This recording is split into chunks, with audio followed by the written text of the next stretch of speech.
Arkadaşlar bugün lehçe konusu üzerine konuşmak istiyorum. Yani dünyaca ünlü dil bilimcisi Ferdinand de Saussure, İsviçre'de biliyorsunuz ve dil biliminin kurucusudur.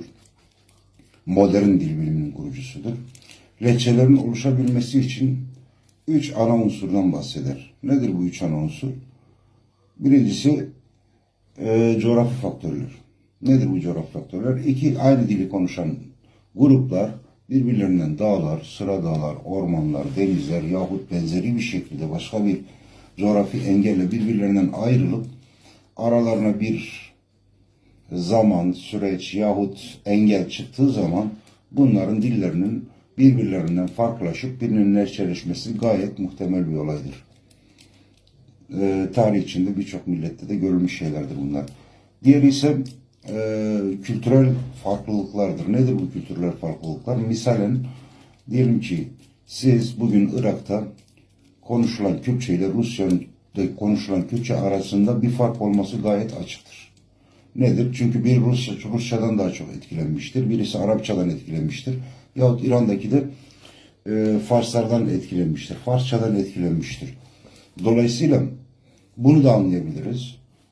Üçüncüsü ise yazı diline geçmiş olmasıdır. Yani bir grubun konuştuğu bir dil yazı diline geçtiği zaman o dilin farklılaşıp, standartlaşıp diğerinin de biraz bir adım geride kalarak o dilin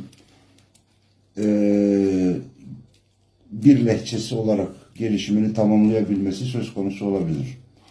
Ama Zazaca ve Kürtçe arasına baktığımız zaman böyle bir şeylerden bahsetmenin mümkün olmadığını göreceksiniz. Nedir bu? Misal biz Siverek'te aynı köyün içerisinde yaşadığımız halde biz birimiz Zaza, birimiz Kürtçe konuşuruz. Yani bunların oluşmasını etkileyebilecek bir unsur söz konusu değil. Yani ne coğrafik bir engel var, ne kültürel bir engel var, ne yazı dili anlamında bir engel var. Hiçbir engel olmadığı halde biz ne yapıyoruz? Zazaca konuşuyoruz. Bizim dostlarımız, akrabalarımız onlar Kürtçe konuşuyorlar. Dolayısıyla bunların biz birbirlerinin lehçesi olduğunu iddia edemeyiz. Neden iddia edemeyiz? Çünkü lehçenin oluşmasının bir mantığı vardır arkadaşlar. Aynı köyün içerisinde oturup da kendi kendisine lehçe oluşturmaz kimse. Anlatabiliyor muyum? Yani şimdi gerek batılı dil bilim adamları olsun, gerekse doğulu dil bilim adamları olsun, Zaza ve Kürtçe üzerine baktıkları zaman bu unsuru tamamen göz ardı ediyorlar. O yüzden lehçelerin ve ağızların oluşması için gerekli kriterler nelerdir? Ve lehçeler ne zaman oluşur? Ağızlar ne zaman oluşur? Bunun için gerekli olan kriterleri Zazaca taşımıyor. Yani aynı toprakta, aynı coğrafyada, aynı kültürel ortamda farklı bir dil gelişip lehçe olacak. Yani insanın aklıyla alay ediyorlar. Anlıyorum ben insanların siyasi kaygılarını anlıyorum ama bir dili tutup da başka bir dilin lehçesi gibi gösterip o dilin yok etmek de bana göre en çok da Kürt halkına yakışmaz. Neden? Çünkü yıllarca dilleri yok sayıldı, kültürleri yok sayıldı ve biz gerekirse Kürtler için gidip eylemlerde de bulunduk. Job da yedik. Ama geldiğimiz noktada inkar. Yani tutturmuşlar bir kelime. Zazaca Kürtçenin lehçesidir de lehçesidir. Kardeşim, şimdi sizin bilimsel olarak bu ayrışımı anlatabilecek bir argümanınız yok bir kere. Boş boş yok işte Kürttürler şöyledir. Ya Kürt de olabilirdik. Ermeni de olabilirdik. Başka bir şey de olabilirdik. Bu bizim için çok iyi ya da kötü bir şey değil.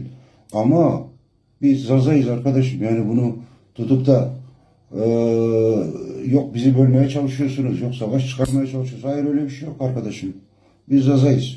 Ben Zaza'yım diye sen benimle savaşmak zorunda değilsin.